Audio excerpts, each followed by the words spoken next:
convicted people so they wanted to kill him. That's why they plotted to kill him. Because he went to the church people and the church didn't like it. So if you may say, well, I don't like what you're preaching, and when you don't like what the preaching the gospel, you got a problem with Jesus. Because you got to understand, that's what it takes. It's what's to show us what we got needs of him, what we need to be delivered. That's when you got to say, God, I got struggles within me. I got struggles that when I hear your word, it makes me mad. Be real with him. You got to begin to say, it's hard for me to hear that word. But you got to understand the Bible says he's chasing those who he loves. Because if he didn't love you, he wouldn't show you what was wrong. I know some people, they'll sit there and watch people be wrong and won't say nothing. I have seen other leaders do it. People are dead wrong and they prophesy, making people feel good, and they just as jacked up. Because the people give money. No. It's where you got to begin to duplicate who Christ is on this earth realm. In your life, when people look at you, do they see Jesus?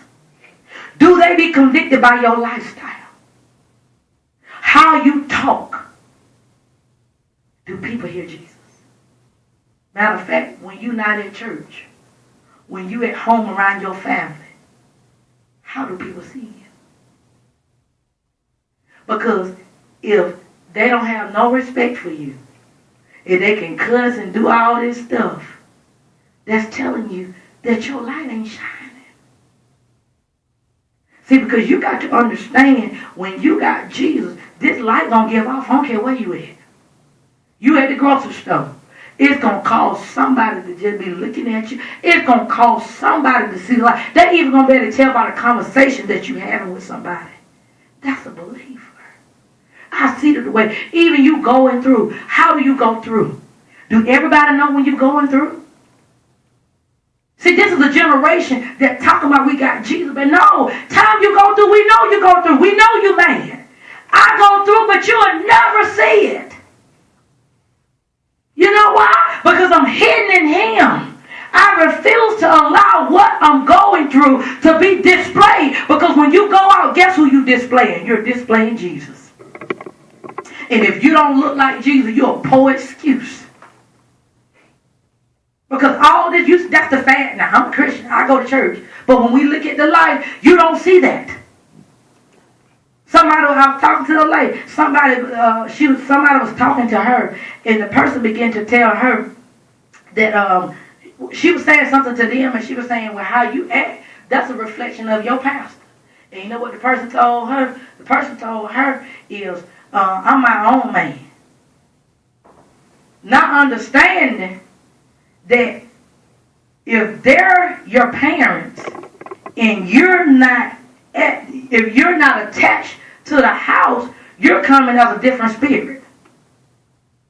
And if I didn't know the leaders, that'll make me think that them folk weren't teaching. But I know they teaching. And so she's like, well, Mama, how is that possible? I said, because that person got their own mind. And they have detached themselves from leadership. Because instead of them saying, in front of their leaders now, oh yeah, I'm with my man and woman of God. But behind closed doors, I'm my own man and woman. Now I told her, now look at how they're displaying their leaders. They're displaying that they don't have no respect for leadership. And I said, see, that's when I said that they need to be delivered. And see, what I'm showing you is, how is it that you even display your mama and your daddy? How you live, showing how your upbringing is. If you can treat people any kind of way, you can cuss people out, you can say things, one mouth, bless the Lord, other minute curses, that's showing me you have no home training. And then we have audacity time when we want to get married. Who want to marry somebody like that? So if we can't even display our parents, how our parents brought us up, how are you going to display Christ? If you ain't submitted to your mom and your daddy, surely you ain't going to submit it to somebody you can't see.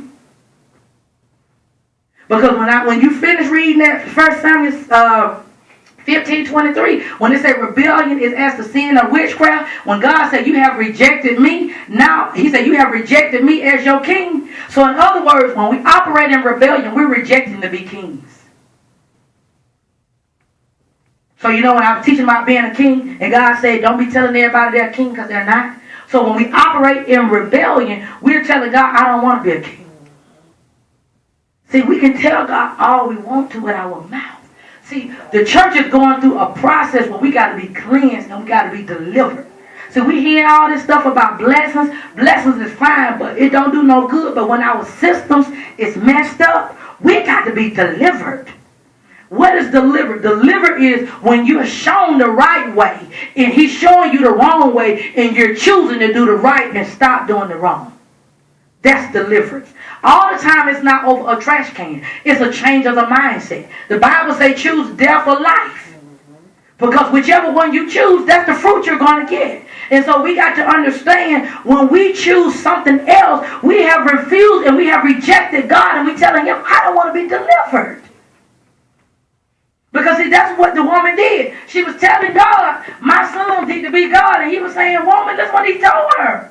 Verse 22 says, but Jesus replied, you do not realize what you are asking. You are not able to drink the cup that I am about to drink and to be baptized with the baptism which I am baptized. They answered, we are able. And still foolishly, they saying, we able to do this. How many times God telling you, you ain't ready, and you saying, I'm ready for the house. God tells you ain't ready for the car, and you going out there looking anyway. See, it's where we understand, where we choose to go, we choose to override Holy Spirit. In verse 23, he said to them, you may drink my cup, but seats at my right hand and at my life or my left are not mine to give, but they are for those who have been ordained and prepared by my Father. But when the 10 other disciples heard this, they were ignorant at the two brothers. And Jesus called to them and said, you know that the rulers of the Gentiles lord over them, and that the great men hold them in subjection. Verse 26. Not so it shall be among you, but whoever wishes to be great among you must be your servant. And whoever desires to be first among you must be a slave. See, that ain't the kind of talk we want to hear. He's saying because if you want to be delivered, you first got to learn how to serve. If you want to be a deliverer, you got to learn how to be a slave to God. In other words, God, whatever that you want, that's what I be. Because that's what she began to talk about this morning, about being confident. She said when God began to say, you know what, God began to tell her, I want you to fast for the church. See, you got to understand, that wasn't a fast that God was telling her what she wanted to do. He said, I want you to fast for somebody else. See, if we ain't willing to do something for somebody, I ain't talking about somebody a lunch. I'm talking about if God's saying, okay, I want you to give somebody who you can't stand, give them $500. Can you do it?